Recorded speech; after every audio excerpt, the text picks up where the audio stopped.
together, and that is a common religious practice, a common set of beliefs, called an ontology, a common purpose in life.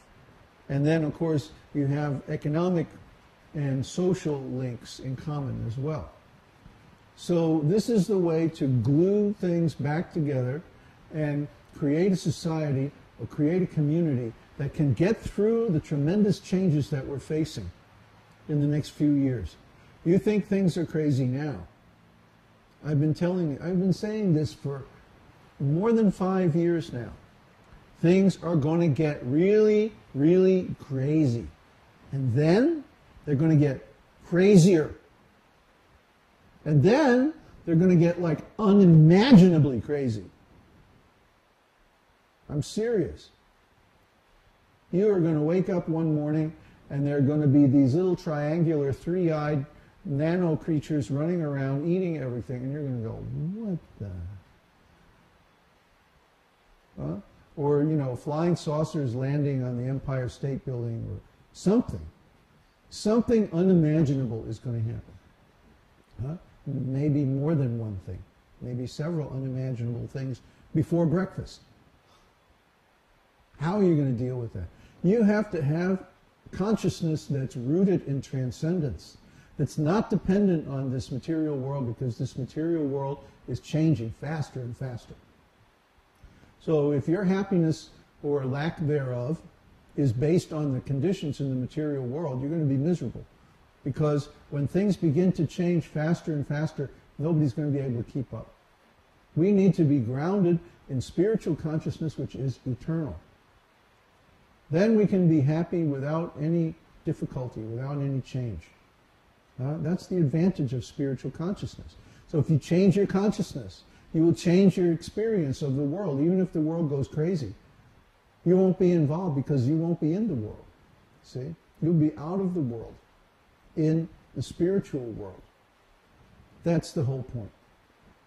The people who are engaged in spiritual consciousness, even if they're not fully enlightened, fully self-realized, they still have a tremendous advantage over the people who aren't engaged in such practices. And when things get really tough, really difficult, you will be much better off than the average person. So you'll have a much better chance of surviving, of getting through this without major problems. So, our cure for the current crisis is you become spiritually conscious and you build a community of people who are spiritually conscious. Get together. Together we're much stronger. Just like if you take a stick, you can easily snap it. But if you take a bunch of sticks and wrap them with cord together, you can't break it no matter how hard you try. There's strength in numbers, especially when people have a coherent philosophy that they hold in common. And what could be more coherent than the esoteric teaching? It's completely consistent, completely transcendental, completely logical, completely provable. Like we say again and again, you don't need faith. You don't need faith to be a student of the esoteric teaching, because, just like Christina posted this morning on the Kurukshetra forum, as soon as you put it into practice, you start getting these wonderful spiritual experiences. So you put it into practice and you get those spiritual experiences, and this confirms the method. You don't need faith. It's scientific. You go into the laboratory of your own consciousness and do the experiment, and you'll get the result. So you can bring more people into this practice, into this community, by sharing your own experiences with them, just by being friends with them. You can help them. You can actually be like an assistant guru. Okay? We want everybody to become gurus someday, all of our students. The way you do that is by helping others. Learn how to do it now, and then you can spend your whole life and get tremendous spiritual credit. Because every time somebody accepts a spiritual instruction from you, you get the credit. And then you get advancement from that. Huh? So help us out here and we'll all benefit. How many people do we have? Huh? 13? 14 again? That's great. That's great. I want to see especially all the students of our university courses attending the Sunday Satsang live if possible.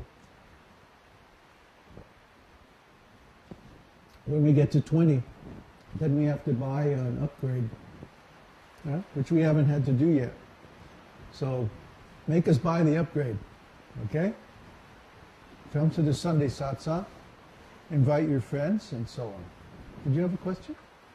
Oh, okay. So, now let's, oops, where are we here? Let's look at Nectar of Devotion. How's the sound? Sound is good?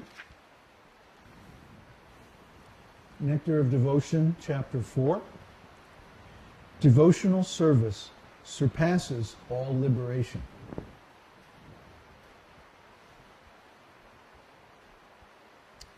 I hope you went back and listened to the audio, because I'm not going to go through the text. I'm just going to comment on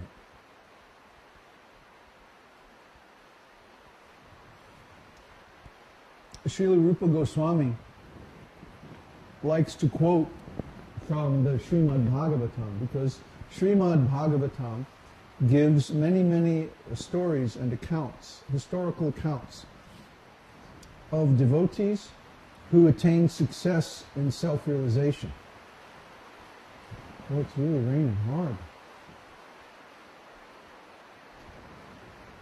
Self-realization is a great science, and it takes many years to implement it completely.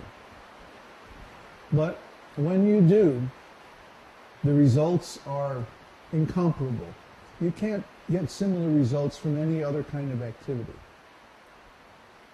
Especially the holy name is so sweet. It's so relishable that once you taste it, there's nothing else that can compare. So Srila Rupa Goswami quotes an old description from the story of Maharaj Prithu, where he says, I can't properly relish the sweetness of the holy name with one tongue and one pair of ears. The holy name is unlimited, but my ability to chant it is very limited. So please, my Lord, give me millions of tongues and millions of ears so that I can relish your holy name properly. I mean, just like if there's a whole lake, like here there's a very beautiful lake. It's big, several kilometers wide and long. And you can't possibly drink all the water in that lake. Well, you can drink maybe a little bit and then you become full. So similarly, the holy name is like an ocean, never mind a lake. And what to speak of an ordinary ocean that has a bottom and a shore, It has some limit. The ocean of the holy name is unlimited, has no bottom, and has no shore. It's an unlimited ocean. It's like if you've ever been out in the ocean on an island. I lived on a small island, Guam, and I went to many other islands in the Pacific. And when you're on these islands, the ocean just goes out unlimitedly. I mean, you can't imagine, even in an airplane. You'll be in an airplane at 30,000 feet, and you can't see anything but water. It's so huge.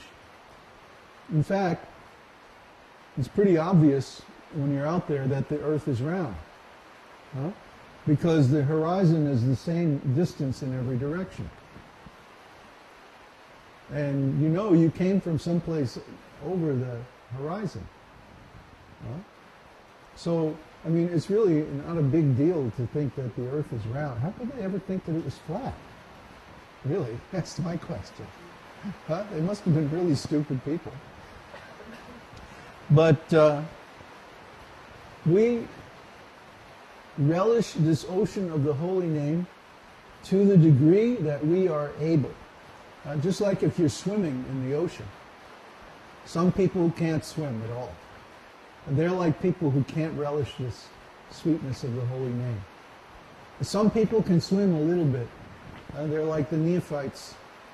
And some people can swim and dive and do all kinds of different strokes and backwards and everything. They're like the expert devotees, the advanced devotees who are expert in relishing the beauty of this transcendental holy name of God. Man, it's really coming down. I don't know if you can hear this.